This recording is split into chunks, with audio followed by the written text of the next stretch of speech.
Oke, jadi di video kali ini gua akan mau sharing tentang 7 aturan hidup gua ya. Jadi kalau kalian tanya hidup gue itu punya aturan atau enggak, kemarin gua sempat bikin video tentang 7 aturan uang. Kali ini gue pengen sharing tentang 7 aturan hidup gua yang gue pegang ya. Jadi ini kenapa gue sampai bisa kepikiran hidup itu punya aturan. Kayaknya sekitar 3 sampai 6 bulan lalu ada teman gua ya, yang kebetulan anaknya tuh dia bilang anaknya ngefans sama gua. Jadi dia itu minta beberapa tips lah untuk anaknya bisa jadi seperti gua. Gua lupa waktu itu anaknya antara ulang tahun atau ada acara apa.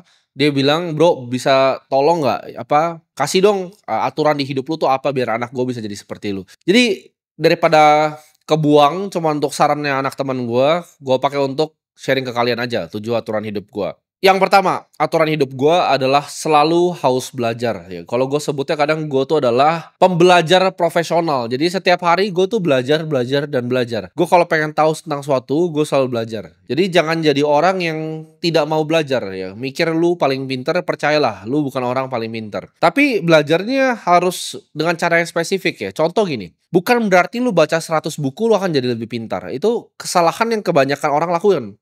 Mereka main ke Gramedia aja, beli buku ngasal, mereka baca, ya kan. Oh, oke, mau belajar misalnya trading kripto, cari buku trading kripto. Oh, yang tulis siapa nih? Oh, nggak tahu nih namanya. Ya, tapi gue beli. Begitu dia selesai baca, ya kan, dia ngerasa, oh, gue dapet ilmu nih. Terus dia datang lagi ke Gramedia, baca lagi, dapat ilmu, baca lagi, dapat ilmu. Itu namanya masturbasi mental, gue bilang. Jadi setiap kali lu mau konsumsi suatu informasi, contohnya kayak gini mungkin seliweran di TikTok gitu kan atau misalnya di Instagram Reels kalian. Ketika kalian nonton ada orang misalnya podcast atau ada orang ngadep sini tuh sambil ngeliat kamera gitu. Lu stop dulu ya, lu stop dan lu mikir, orang ini siapa sih? Kayak lu baca buku tuh. Oke, Intelligent Investor ditulis Benjamin Graham. Dia gurunya Warren Buffett. Tapi kalau lu belajar investasi saham sama orang nggak jelas, ngapain lu dengerin gitu? Misalnya ada buku ya, buku trading crypto. Lu lihat yang nulis siapa? Oh, ini orang goblok gitu yang nulis. Kenapa gua baca bukunya? Kalau yang tulis tuh orang goblok, gua makin goblok dengan baca bukunya. Sama seperti opini yang lu dengar yang seliweran di sosmed. Filtrasinya sederhana. Apakah hidup dia adalah hidup yang gua mau? Kalau jawabannya enggak, ya jangan dengerin. Karena pemikiran dia itu yang buat dia sampai di taraf hidup dia itu, paham nggak? Jadi kalau lu belajar dari orang yang salah, ya, lu cuma ngeliat, oh kayaknya nih orang bijak nih, kayaknya nih orang bener. Tapi lu lihat hidupnya, kok gembel ya? Gua nggak mau loh hidup gembel. Kok dia bilangnya sederhana ya? Oh dia punya konsep tentang obligasi begini, konsep tentang kripto begini. Tapi kok rumahnya gembel ya gitu? Karena pemikiran dia itu yang bawa dia sampai ke level itu, ya. Kalau itu bukan level yang lu mau ya lu jangan dengerin gitu. Kalau ada konglomerat ngasih tahu lu tentang ini, oh dia oke uangnya 10 triliun mau ngasih tahu lu tentang cara bikin uang, ya lu dengerin. Misalnya, oh ini cara bikin uang begini tapi hidupnya cuma dari endorse sama AdSense cuma 100 juta sebulan dapat uang, ya lu jangan dengerin gitu ya. Jadi selalu haus belajar tapi penting sekali untuk lu bisa filtrasi ya. Lu bisa filter apa yang lu mau pelajarin dan apa yang lu mau buang. Nah ini aturan kedua gua ya. Percaya pada mimpi kalian tanpa keraguan. Jadi gini, orang itu kan banyak yang mau achieve sesuatu yang hebat di hidupnya, tapi nggak semua orang mau melakukan hal-hal yang sulitnya ya. Ketika sudah mulai sulit mereka quit gitu. Bisnis mulai sulit sedikit mereka quit ya. Trading kripto sulit sedikit mereka quit, mereka menyerah. Orang yang gampang menyerah ini adalah manusia paling sampah di dunia menurut gua pribadi ya. Orang bilang, "Kenapa lu nggak pernah gagal, Tim? Kenapa lu sukses di semua yang lu kerjain?" Gue bukan masalah sukses di semua yang gue kerjain, gue itu cuman nggak pernah nyerah ya. Gue nggak pernah quit. Gue nggak pernah bilang, "Oke, gue nyerah ya di sini." Kayak lu main game ya, lu main game misalnya gampang gitu ya, lu pakai cheat code easy gitu, lu bantai-bantai semuanya. Seru nggak gamenya? Enggak ya. Sesuatu yang seru di kehidupan tuh datang dari sesuatu yang sulit lu kerjakan. Apa yang bikin misalnya orang yang bisa misalnya main piano itu hebat gitu? Karena sulit, nggak semua orang bisa. Nggak semua orang bisa, latihannya tuh sulit sekali. Seperti misalnya main basket, latihan tuh sulit sekali. Untuk sampai level NBA, latihannya tuh sulit sekali. Tapi orang yang bisa sampai ke level NBA itu yang dari kecil tuh punya mimpi. Dia punya mimpi, oke gue pengen jadi pemain NBA. Lalu dia nggak pernah patah dengan mimpinya. Kayak gue punya mimpi gue pengen jadi orang paling kaya. Tapi mimpinya itu nggak pernah patah. Mau gue achieve atau gue gagal tuh nggak masalah. Tapi mimpi gue nggak pernah ragu sama mimpi gue sendiri. Jadi jangan cuman karena hidup itu udah kasih sulit sedikit lu menyerah gitu. Orang yang seperti itu lu nggak akan jadi apa-apa. Karena game yang sulit diselesaikan itu justru yang memberikan satisfaction yang paling tinggi. Itu memberikan lu kesenangan yang paling tinggi ketika lu berhasil conquer sesuatu yang sulit, bukan yang mudah. Aturan ketiga, ya, ambil aksi yang konsisten dan fokus. Di sini gue ngomong motivasi itu tai. Gue paling benci ya. Jadi jangan pernah lu komen di YouTube gue, Timothy Ronald tuh adalah motivator. Gue itu sama sekali, gue paling jauh ya. Motivator nggak ada yang ngomong kata-kata kasar seperti gue. Gue ini cuma sharing apa yang gue alamin ya. Jadi ini based on real apa yang gue alamin, gue sharing ke kalian. Motivasi itu gue bilang sih, motivasi itu tai, cuma sesaat. Lu nonton ini ya, lu ikutin aturan hidup gue, besok lu udah berubah dengan sikap lama lu yang bodoh itu lagi. Ketika ada influencer yang kayak, "Halo, begini begini begini," lu pikir, "Oh iya ya bener juga ya dia." Padahal lu nggak tahu hidupnya dia seperti apa, apakah dia gembel atau enggak. Tapi lu dengerin terus gitu. Fokus, konsisten, disiplin, persistence ya. Itu paling sulit. Kalau motivasi itu angin-anginan ya, bisa sehari ini lu motivasi, besok motivasi hilang. Lu cari motivasi lagi dari orang lain gitu. Lu mau ikut seminar motivasi lagi, tapi besoknya hilang lagi. Kenapa? Karena lu bukanlah manusia yang disiplin.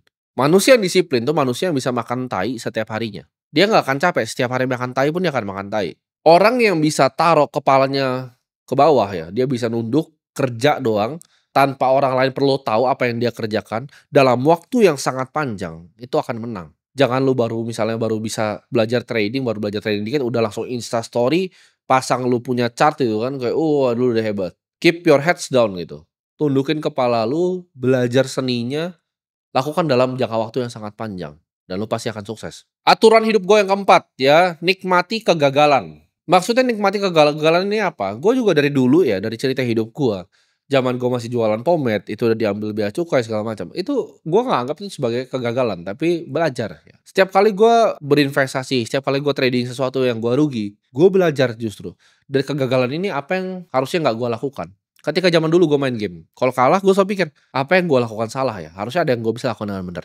Ketika gue main basket, ya, shoot gue nggak masuk, gue pikir, wah kenapa ya waktu itu shoot gue nggak masuk? Oh kaki gue kayaknya kurang kuat nih lompatnya. Gue latihan kaki habis itu. Gue selalu fokus improve dari kegagalan gue. Jadi kegagalan itu adalah hal yang biasa dan itu harus dinikmati. Kalau lu mau ikutin aturan hidup gue, lu mau ikutin aturan hidup lu, mah suka-suka gitu ya. Tapi aturan hidup gue adalah kegagalan itu adalah sesuatu yang lu harus nikmati.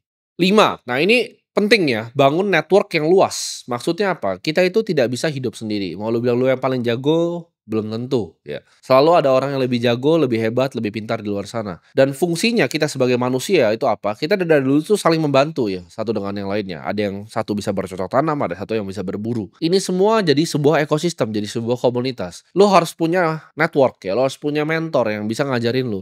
Gue nggak akan ada di diri gue sekarang kalau tidak ada mentor yang ngajarin gue seperti ini. Makanya ini yang gue pengen balas budi ke mentor-mentor gue yang di atas, yaitu gue pengen sharing ke kalian. Ya ini bentuk mentorship nih. Gue itu nggak akan ada di sini tanpa network yang gue punya.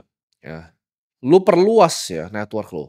Join komunitas-komunitas. Ya. Jangan cuman mau hidup sendiri. Lu ngerasa oh cuman gue yang paling jago, cuman gue yang paling hebat. Jawabannya enggak. Lu selalu bisa belajar dari orang lain, apalagi yang mereka yang udah ngelewatin hal yang lu belum lewatin. Kenapa? Ketika mentor gue bilang, oh Tim begini ya cara ini ya.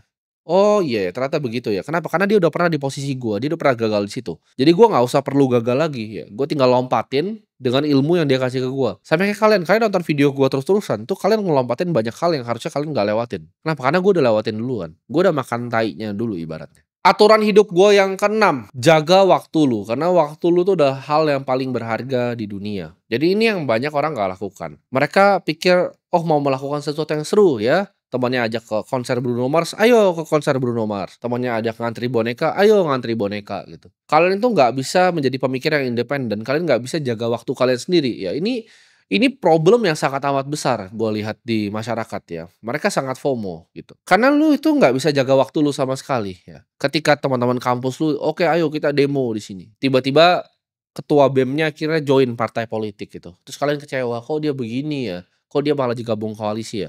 Ya karena semua yang demo-demo itu, yang pimpin demo-demo itu cuma akan jadi koruptor-koruptor selanjutnya. Jaga waktu lu, hargai waktu lu. Temen lu ngajak ngopi yang nggak penting, jangan gitu. Lu belum punya duit. Gue bukan di sini ngomong lu nggak boleh nonton, boleh. Kalau lu udah kaya aja tapi. Kenapa? Lu nggak kasihan sama keluarga lu. Keluarga lu punya duit belum, ya hidupnya nikmat belum, lu udah main kayak begitu aja gitu. Kasian ya. Kasihan keluarga lu, kasihanin diri lu sendiri. Lu bebasin mereka semua dari kebebasan finansial, baru lu bolehlah enjoy. Tapi kebahagiaan pun untuk gua, apa sih seru gitu untuk gua. Seru untuk gua adalah gua bisa bangun pagi, gua konsisten, gua bisa kerja, ya. Gua lakuin yang terbaik hari ini, gua latihan, lakuin yang terbaik setiap hari. Itu yang bisa bikin gua seneng gitu. Gue bukan seneng karena oke diajak ini apa ke konser. Gue nggak anggap itu ada seru sedikit pun di hidup gue ya. Karena gue sangat menjaga yang namanya waktu gue. Contoh ya, ada yang ngajak gue ngopi keluar. Kalau dulu mungkin 4 tahun lalu, 5 tahun lalu gue ladenin. Sekarang gue nggak pernah ladenin. Gue cuma tanya, ini ada kemungkinan transaksi atau enggak gitu. Ada untungnya buat lu, ada untungnya buat gue atau enggak. Kalau kalau cuma sekedar buat ngopi-ngopi aja enggak usah ketemu gue. Orang mau bilang gua sombong, orang mau bilang gua apa, terserah gua gitu. Kayak orang bilang, "Oh mau datang ke podcast ini enggak, datang ke acara ini enggak, datang ke itu enggak." Gue cuma mikir kalau orangnya gua nggak gitu suka-suka amat, enggak lah, ngapain gitu. Lu nggak bisa bayar waktu gua juga kok, gua juga nggak minta dibayar ya. Gua itu sangat menghargai dan menjaga waktu gua, dan gua harap kalian tuh harus menjaga waktu kalian. Jangan gampang FOMO, jangan gampang ikut-ikutan teman, jangan karena dijauhin sama teman terus kalian jadi nggak mau kerja, jadi ikut main-main sama mereka ya. Jangan seperti itu. Jaga waktu lu dan hargai waktu lu. Karena uang itu banyak ya, yang nggak bisa dicari itu cuma waktu, kesehatan, dan juga cinta ya. Kalau uang itu gampang dicarinya.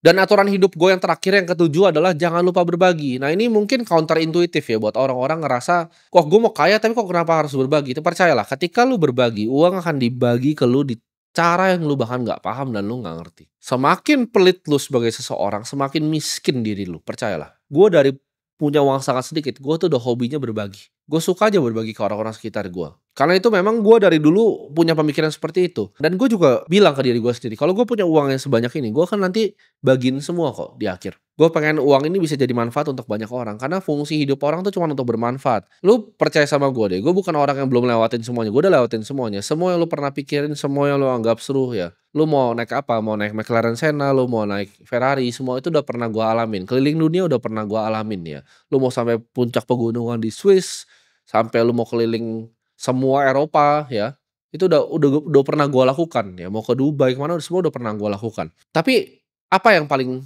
seru menurut gue? Yang paling seru tuh bukan semua itu tentang uang ya. Sure, mungkin sesaat itu seru. Lu beli mobil kayak 2 hari paling udah lupa. Tapi yang lu nggak akan lupa adalah apa? Lu bangun sekolah untuk 100 anak. Ketika mereka nanti bisa besar dan bisa bilang terima kasih karena mereka sekolah di tempat lu, itu lu nggak akan pernah bisa bayar pakai uang.